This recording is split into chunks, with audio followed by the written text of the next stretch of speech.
Zahron, cuy. Di sini saya akan mentaskan sebuah naskah yang berjudul Pidato, karya Putu Fajar Arcana. Selamat menikmati.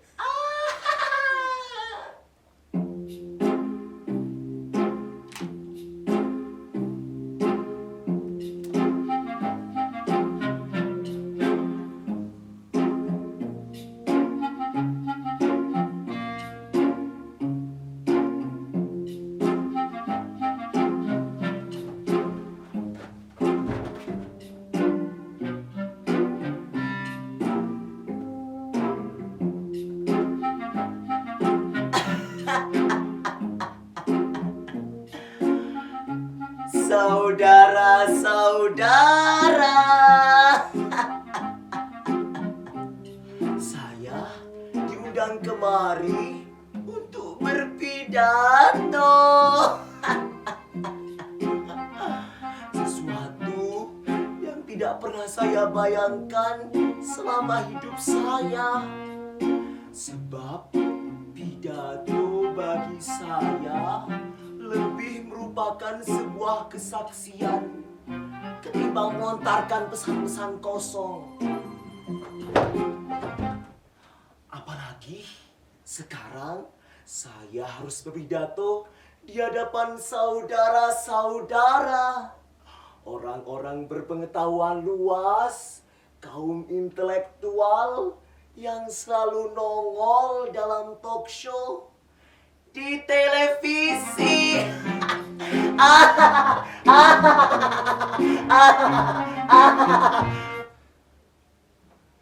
Saya hanya orang kecil, orang desa yang sama sekali tidak memiliki referensi tentang politik.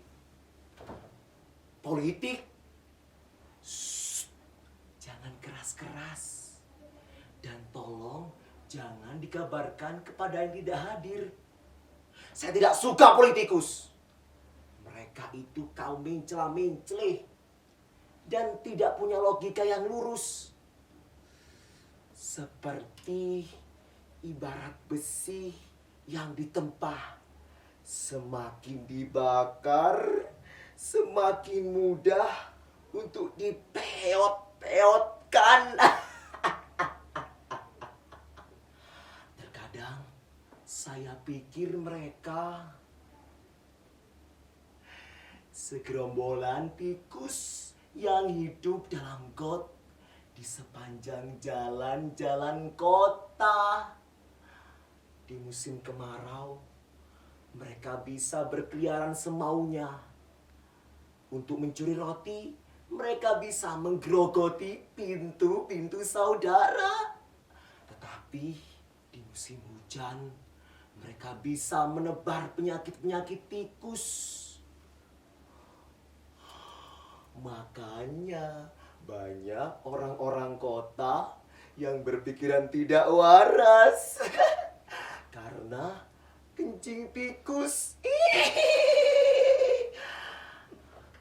Tentu bukan saudara, bukan? Karena saya tahu saudara-saudara adalah orang-orang yang berpengetahuan luas, tidak suka mencela-menceleh. Apakah saudara-saudara bersedia dipimpin oleh serombongan tikus? Saya kira pasti tidak. Karena kalau bersedia, saudara-saudara, saya cap sama dengan politikus itu, yaitu anggota dari gerombolan tikus.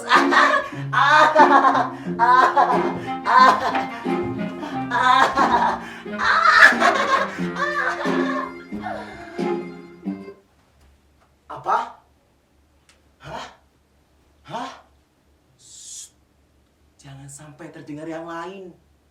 Saya bisa diciduk. Nah, ini soal ciduk-menciduk. Mungkin Saudara masih ingat, sewaktu saya diculik dari rumah saya, itu terjadi pada bulan Desember 1965. Kira-kira usia saya waktu itu 20 tahun. Mestinya saya sudah tamat SMA. Tetapi karena saya lahir dari keluarga miskin yang hanya hidup dari hasil sawah, terpaksa saya putus sekolah.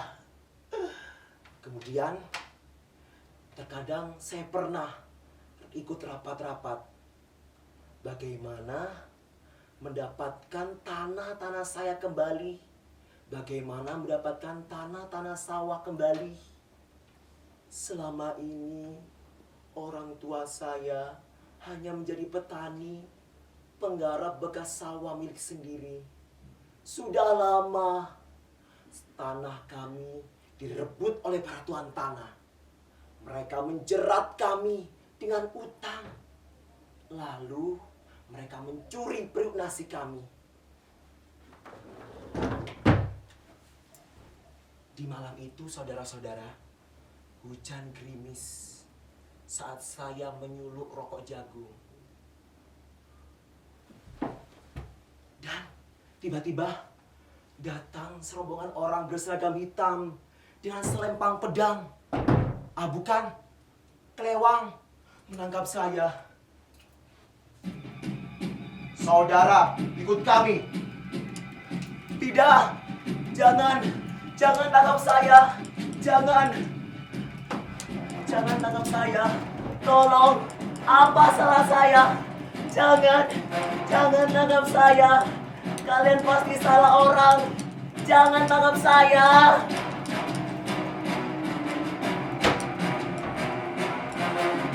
Saudara antek-antek PKI, nama Anda terdaftar. Makanya jangan rewel. Saudara benar, bernama Tel.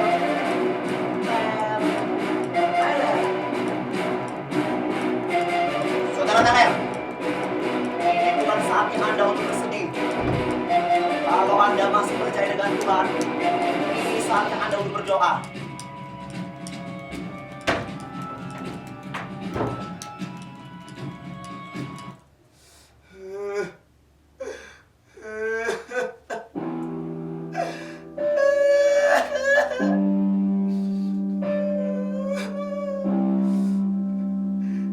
Izinkan saya menangis, saudara.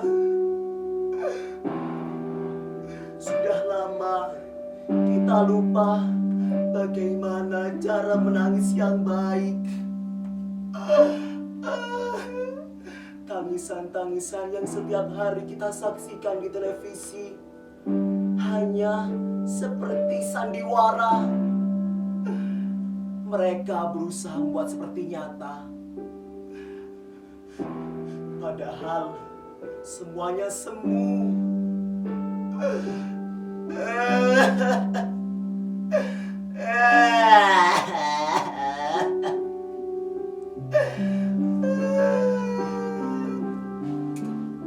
Saudara, di malam yang gelap, saya digeret ke suatu tempat.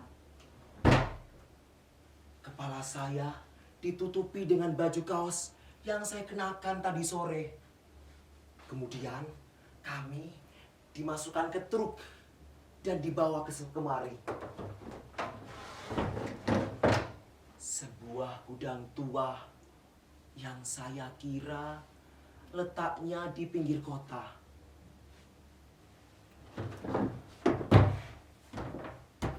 Gudang tua yang pengap. Saya melihat puluhan orang yang duduk dan terikat tangannya. Sekilas, beberapa orang saya kenal.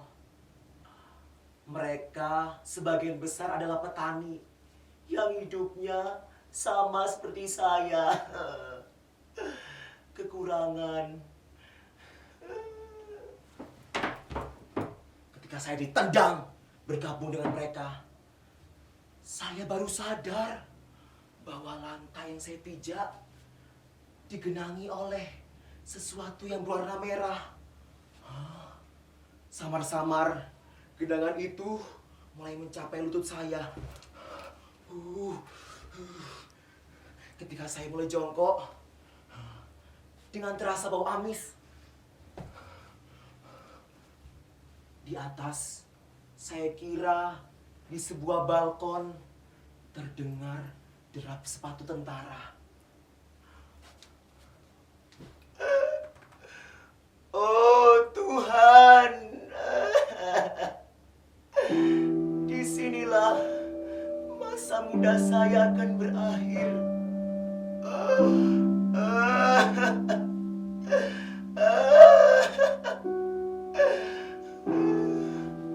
Saudara, di saat seperti ini hanya malaikat yang mampu menyelamatkan saya. Sebentar lagi, ketika bedil mulai dikokang, krak, krak, krak, dan bergema letusan berkali-kali, dar, dar, dar. Timah-timah panas bersarang di tubuh saya. Saya dan kami semua roboh. Karena tempias saya lampu, saya melihat darah di lantai yang berkilau.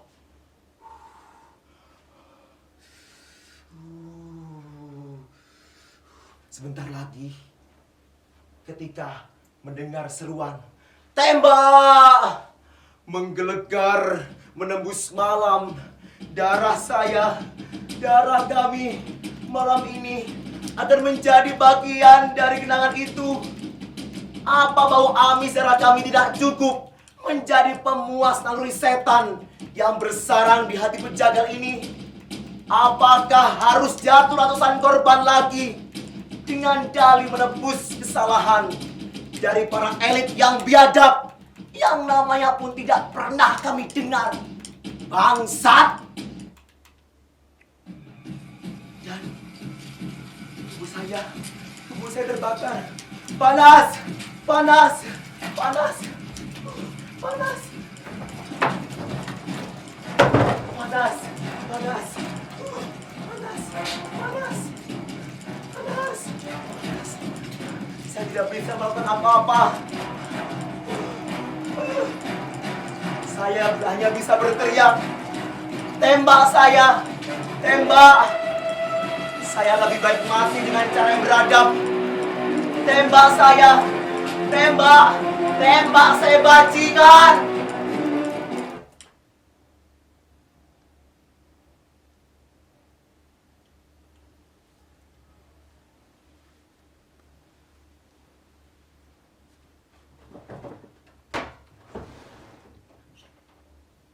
Mengapa saudara-saudara di sini? Sudah, bubar. Saya mau kembali kerja. Hah? Apa? Saya pingsan? Saya pingsan? Tidak kok. Saya baik-baik saja. Mungkin saudara-saudara yang pingsan, sehingga mengira saya juga ikut pingsan. Sudah, saya mau kembali kerja. Perlu saudara tahu, puskesmas ini jauh dari pemukiman. Terkadang saya takut ketika sendirian. Untung ya saudara datang. Hah? Apa? Saudara semua pasien? Saya tidak sanggup mengobati banyak pasien. Kita butuh psikiater. Saya tidak sanggup.